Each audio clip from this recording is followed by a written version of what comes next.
Halo semuanya, kembali lagi bersama saya untuk menjelaskan materi Object Oriented Programming.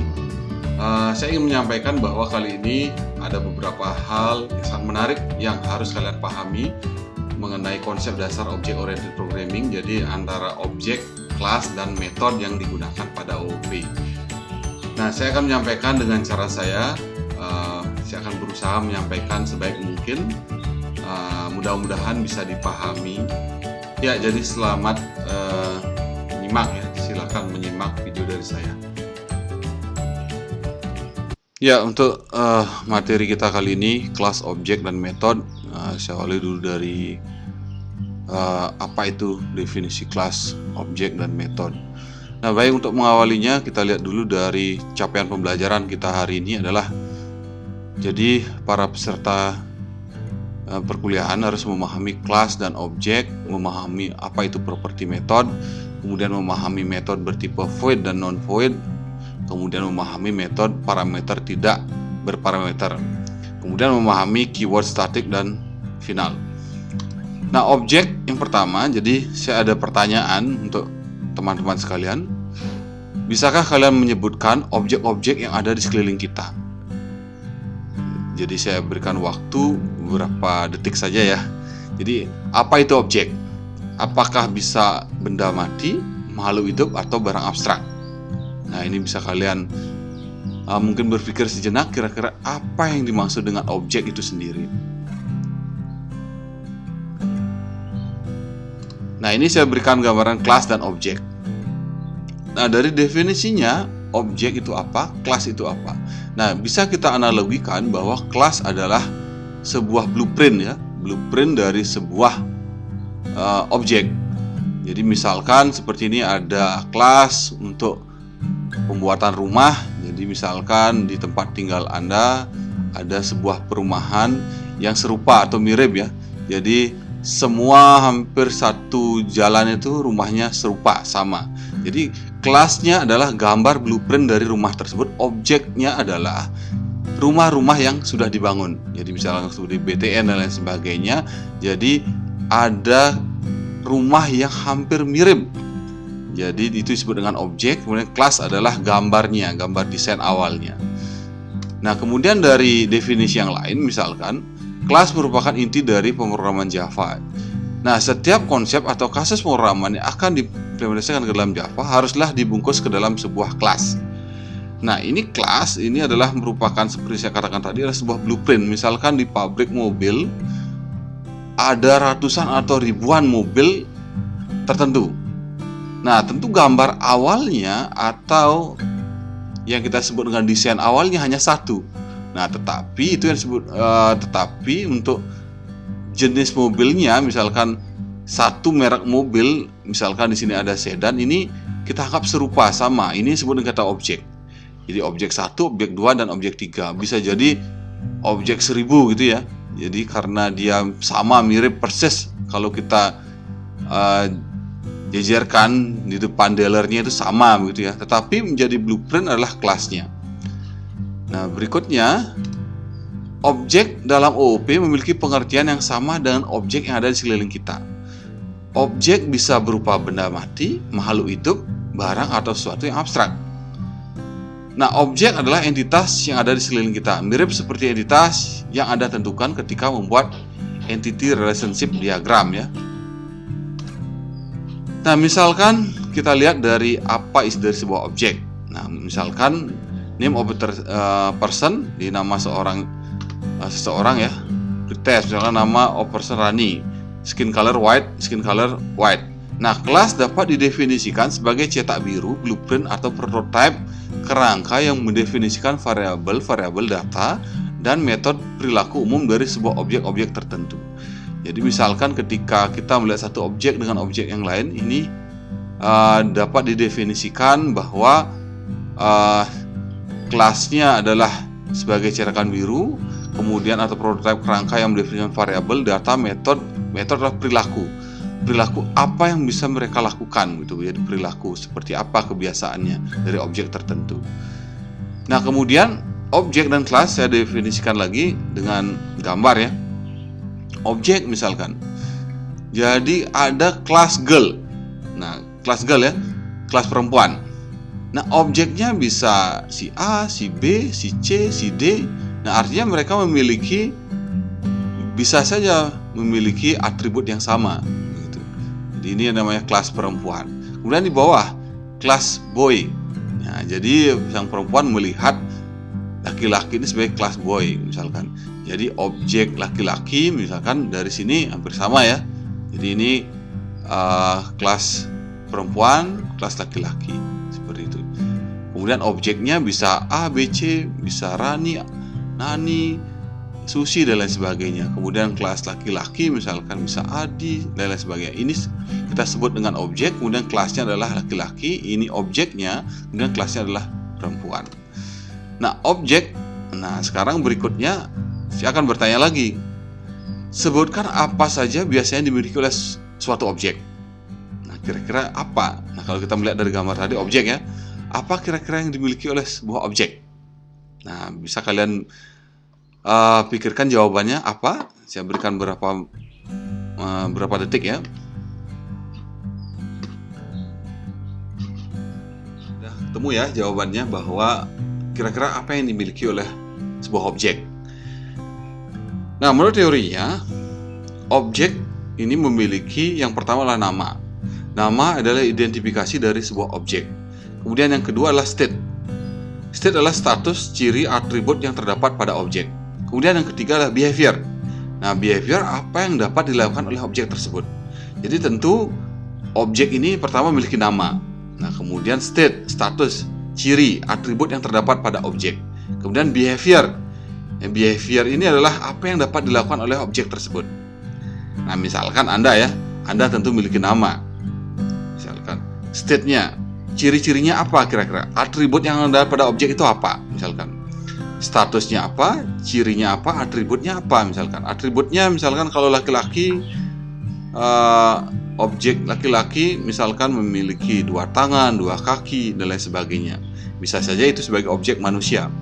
Kemudian kalau objek mobil misalkan memiliki 4 roda, 2 spion misalkan, dan lain sebagainya. Itulah atributnya. Kemudian behavior, apa yang bisa dilakukan objek tersebut. Jadi kalau misalkan sebuah objek, apa yang bisa dilakukan, behaviornya seperti apa. Misalkan mobil itu hanya bisa maju, mundur, belok kanan, belok kiri. Itu yang bisa dilakukan. Tentu kalau dia terbang tidak bisa, karena dia tidak punya sayap. Itu objek mobil. Sama seperti manusia, bisa berjalan ke depan, mundur, makan, dan lain sebagainya. Itu yang kita sebut sebagai behavior. Nah, sama ketika kita membuat atau meng-create sebuah game, maka behavior ini sangat penting. Misalkan enemy behaviornya ngapain saja dia? Apakah hanya bisa melontarkan peluru, menangkis, atau apa? Itu dari behavior. Nah, kemudian dalam OOP, state atau atribut, behavior kita sebut dengan method. Jadi ingat, state, status, ciri, atribut ya. Behaviornya kita sebut dengan method. Jadi state, atribut, behavior adalah method. Atribut ini adalah apa yang dimiliki oleh sebuah objek tersebut. Jadi misalkan seperti tadi kan mobil, atributnya adalah berupa 4 roda, 2 spion, 1 setir, dan lain sebagainya. Kalau behavior, metodenya apa yang dia bisa lakukan. Nah itu. Nah, ekivalensi dalam bahasa non-OOP, state adalah variabel, kemudian behavior adalah fungsi atau prosedur yang digunakan. Gitu. Nah, sebutkan dari objek-objek di sekitar kita, nama objek, state, atribut, atau behavior. Nah, silakan saya berikan waktu beberapa menit untuk menyampaikan kira-kira apa yang ingin, atau Anda tulis misalkan di selembar kertas, sebutkan dari objek-objek di sekitar kita, kemudian Anda tuliskan nama objeknya, state atau atributnya, kemudian yang ketiga adalah behaviornya. Silakan.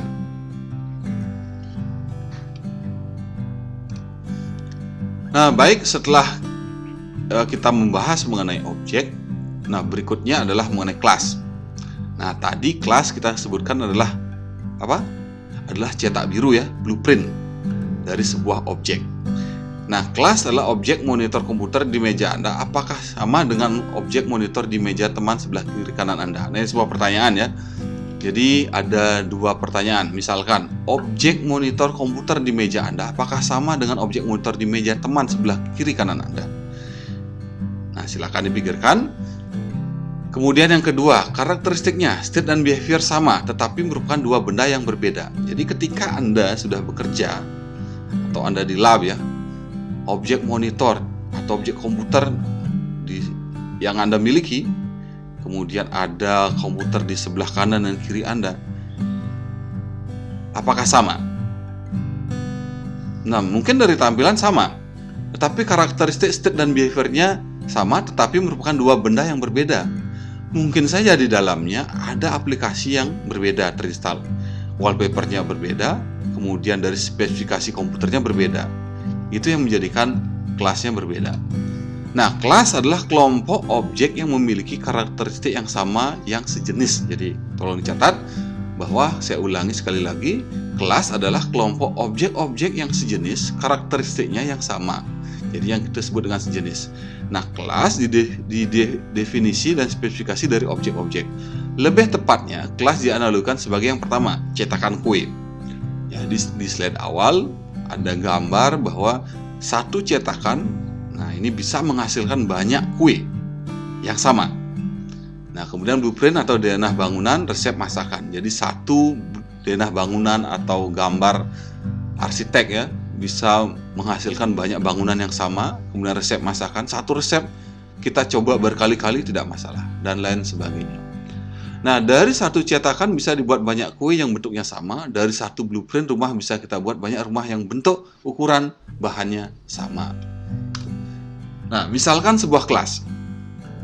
Bisa kita definisikan bahwa orang, nama kelasnya, kemudian atributnya string nama, kemudian umur adalah integer.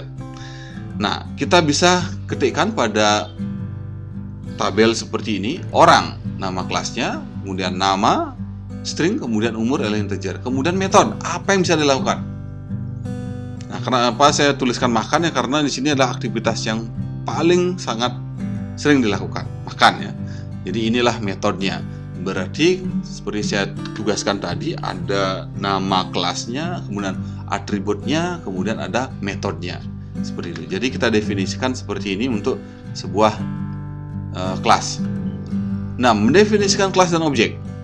Berikutnya, kelas, nama kelas, tipe data, properti 1, properti 2. Kemudian membuat objek, nama kelas, nama objek, new, nama kelas. Nah, itu yang bisa kita tuliskan pada Java ya, dalam pendefinisian sebuah kelas. Nah, mudah-mudahan sampai di sini kalian sudah paham apa itu kelas dan objek.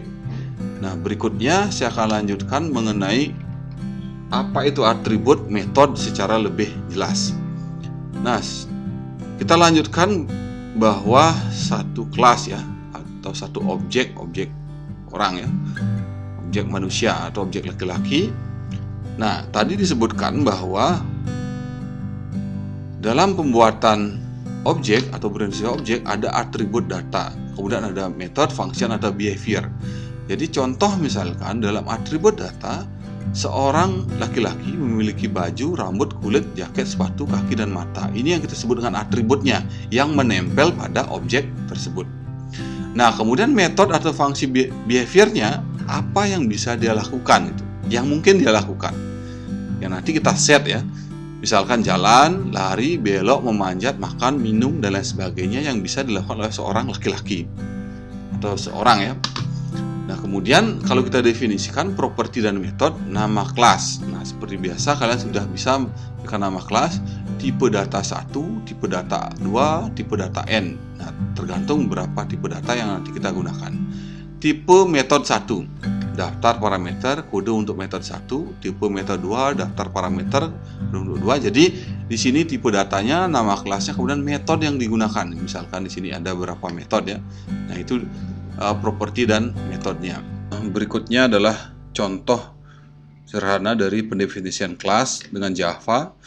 Jadi pertama kita membuat dulu di Java public class manusia contohnya. Jadi kita akan buat satu kelas namanya manusia. Kemudian string nama, integer tinggi, integer berat, string JK untuk jenis kelamin. Nah, kemudian void cetak data, sistem out println data diri, nama, berat, tinggi, jenis kelamin. Ini adalah contoh dari pendefinisian kelas dengan Java. Nah, kemudian dari kelas tadi, kelas manusia, kemudian bagaimana cara mengaksesnya? Nah, yang pertama kita buat satu file baru yang namanya kelas demo manusia. Jadi di sini public static void, kemudian kita buat objek baru namanya manusia. Kemudian manusia, new manusia, namanya Agung, berat 75, jenis kelamin laki, tinggi 170 misalkan. Nah, kemudian di sini propertinya adalah nama, berat, jenis kelamin, tinggi, kemudian menggunakan metode yaitu ada cetak data, jalan kaki, lari, dan lain sebagainya. Nah, kemudian satu kelas ini dapat digunakan untuk membuat lebih dari satu objek. Nah, kemudian setelah itu, paham ya sampai di sini?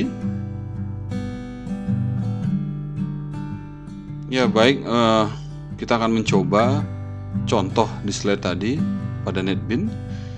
Nah, yang pertama seperti biasa kita masuk di file new project ya, new project, kemudian isikan nama projectnya. Nah, semua latihan dalam video ini disimpan dalam satu project. Kemudian kita buat yang pertama adalah kelas manusia seperti ini. Nah, kelas manusia ini adalah contoh pendeklarasian kelas yang sederhana. Jadi ada nama kelas, kemudian tipe data yang digunakan, kemudian di sini ada void. Void ini termasuk dalam bagian cetakan ya.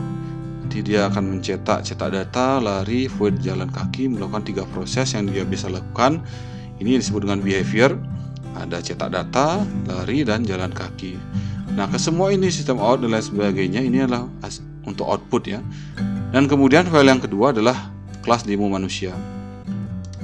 Nah, kelas demo manusia di sini pendeklarasian atau pembuatan satu objek baru yaitu manusia.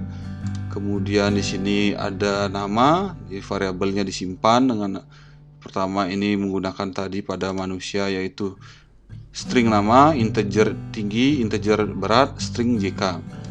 Nah, kemudian di sini ada nama Agung menggunakan string, kemudian berat menggunakan integer 75, jenis kelamin di sini menggunakan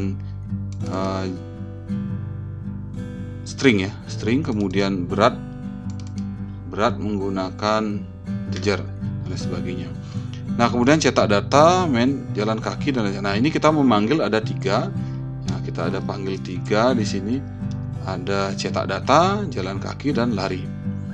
Nah, kemudian ini disimpan ke dalam sebuah variabel untuk nanti ditampilkan. Nah, sekarang kita coba eksekusi, kemudian run file. Nah, maka akan muncul Agung 75, beratnya tinggi 170, jenis kelamin laki-laki. Agung baru saja berjalan kaki sejumlah 100 meter selama 1000 second. Agung baru saja berlari sejauh 100 meter selama 1500 second. Nah, ini kita dapatkan dari sini ya. Dari file kelas manusia. Kemudian definisi metode. Nah, dari contoh tadi kita sudah dapatkan bahwa contoh kelas, metode, dan lain sebagainya nanti kita akan coba untuk mengeksekusi dengan NetBeans. Nah, kemudian metode. Definisi metode adalah prosedur apa yang akan dilakukan oleh program dan bagaimana program akan berjalan akan dibuat dalam metode ini. Seperti contoh metode di bawah ini. Jadi void jalan, kemudian void isi bensin. Nah, metode jalan dan isi bensin di atas adalah 2 jenis metode yang digunakan untuk menentukan output dari program. Nah, jika bensin lebih dari 0, maka akan tampil ngeng, itu misalkan. Jika kurang dari tidak sama dengan 0, maka akan tampil perintah pengecualian else, yaitu bensin habis.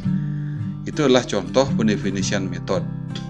Nah, deklarasi metode bisa dilakukan seperti ini. Di bawahnya ada contohnya.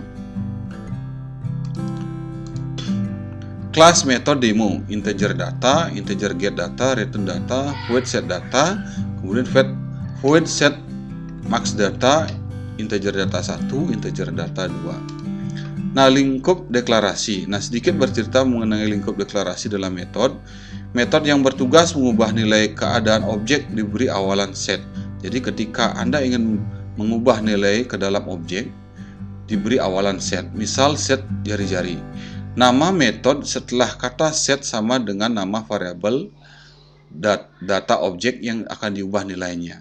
Nah, jenis yang kedua adalah metode yang bertugas mengambil nilai dari dalam objek diberi awalan get.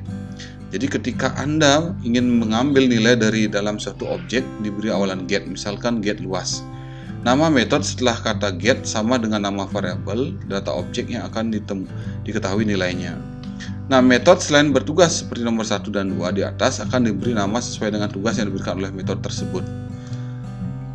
Nah, kemudian yang kita bahas sesuai modul yaitu ada metode void dan metode don't void. Kira-kira apa perbedaannya?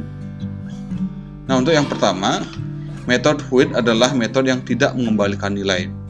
Jadi tidak ada return value pada metode void. Kemudian metode don't void adalah metode yang mengembalikan nilai dalam sebuah objek ya. Tipe nama metode, daftar parameter, kode yang akan dihasilkan.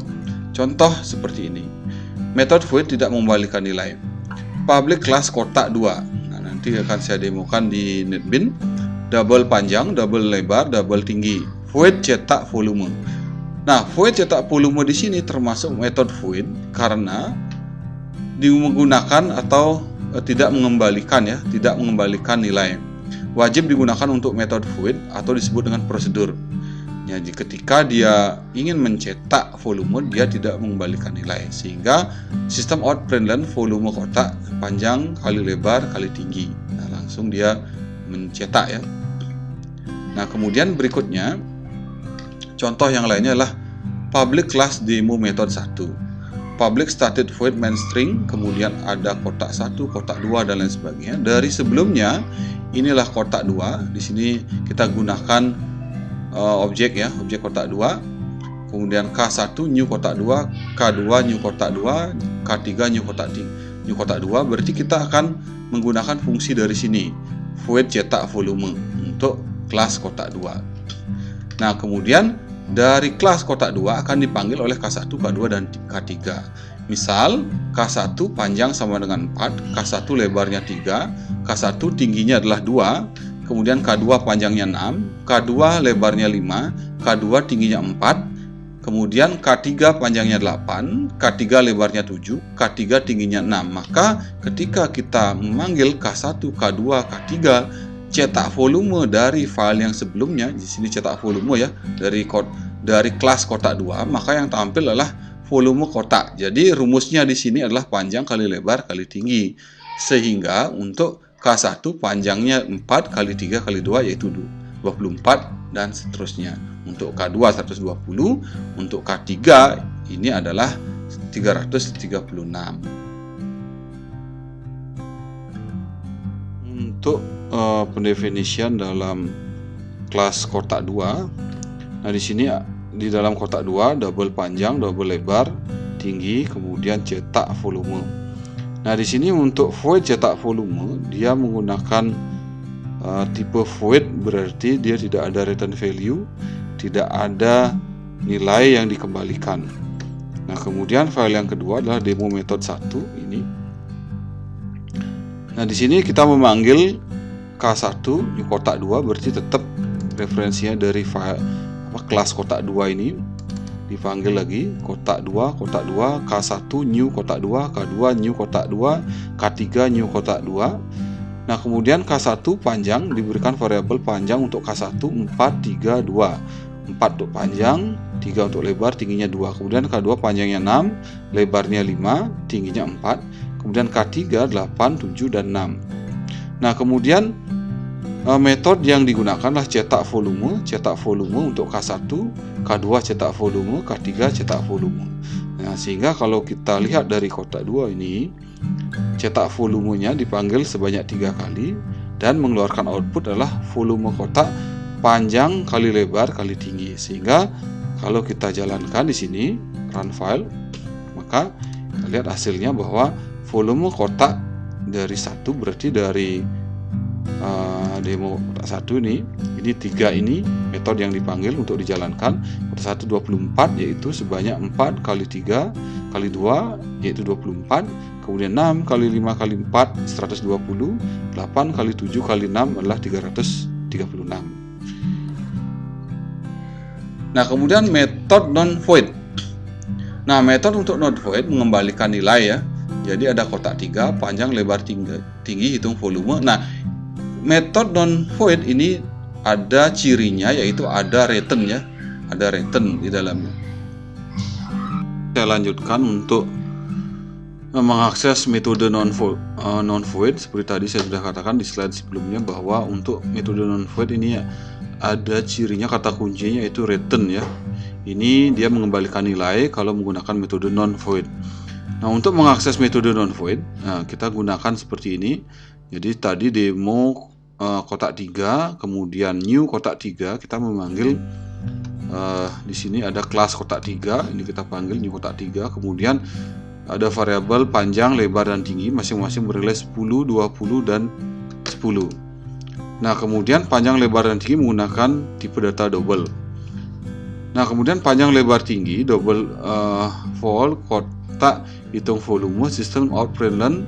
Jadi di sini tinggal menambahkan satu variabel volume ya, double volume untuk mencetak hasil.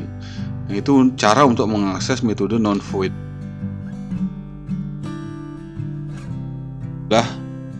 Dari contoh source code kotak 3, ini adalah jenis dari yang kedua, yaitu non-void ya.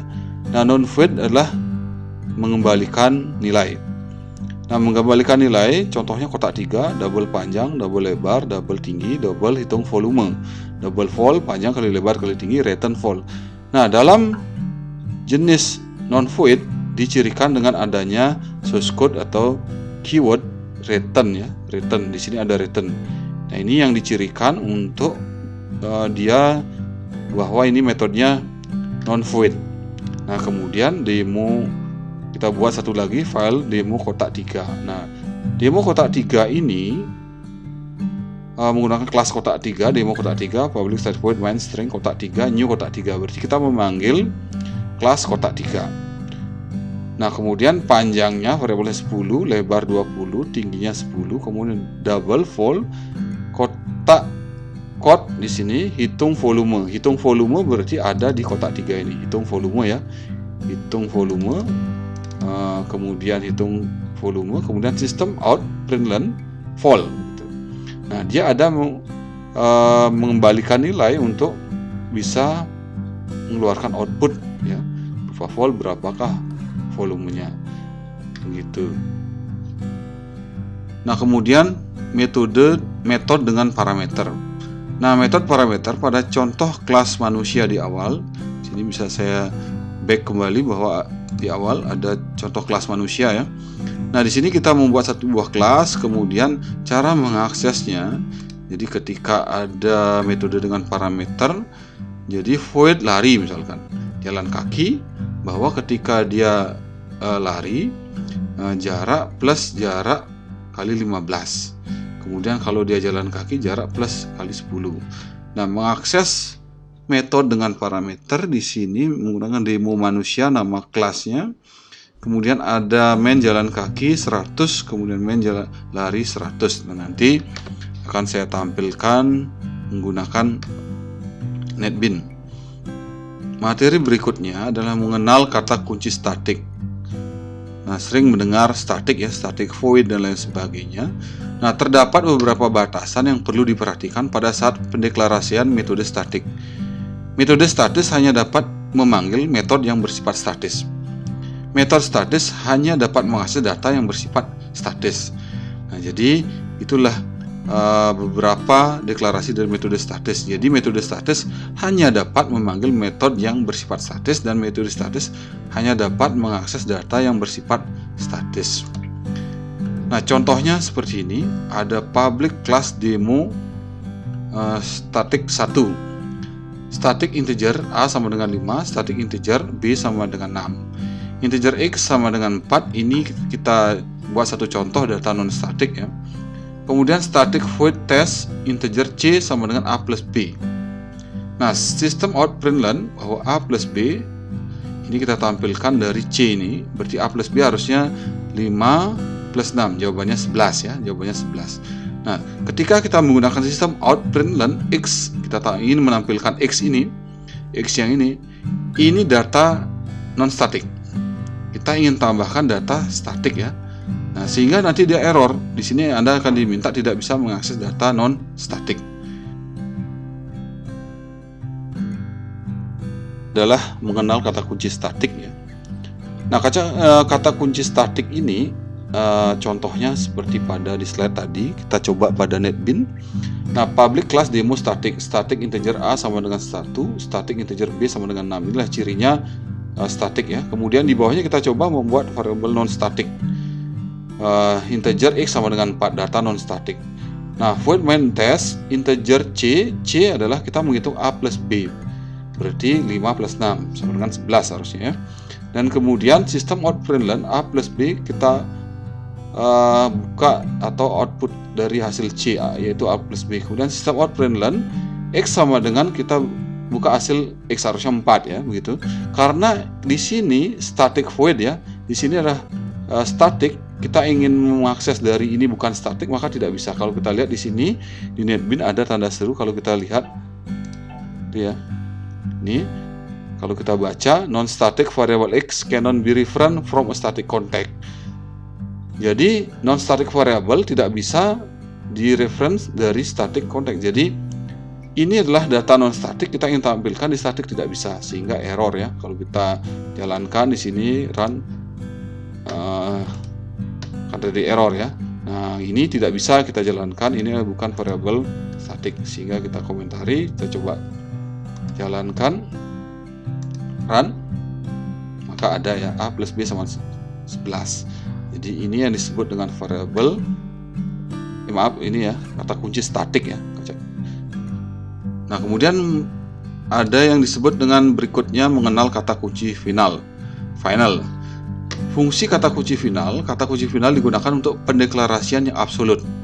Nah, keyword final dapat digunakan dalam pendeklarasian variabel, kelas, dan metode. Fungsi kata final yang pertama adalah apabila digunakan untuk mendeklarasikan variabel, maka variabel dari variabel tersebut tidak dapat diubah. Yang kedua, apabila digunakan untuk pendeklarasian metode, maka metode tersebut sudah tidak dapat override atau diperbarui lagi oleh kelas-kelas turunannya. Yang ketiga, apabila digunakan untuk mendefinisikan kelas, maka kelas tersebut sudah tidak dapat diturunkan lagi menjadi kelas lainnya. Nah, final pada variabel kelas lingkaran, final double P, nah, kalau P 22/7 ya, jadi 3,14. Bahwa di sini variabel P bertipe double dan berarti 3,14 tidak bisa diubah lagi secara aktual lewat mekanisme apapun. Nah, final pembuatan variabel menjadi suatu konstanta yang absolut dan tidak dapat diubah lagi. Nah, baik, itu yang bisa saya sampaikan. Mudah-mudahan bisa bermanfaat. Jadi terima kasih.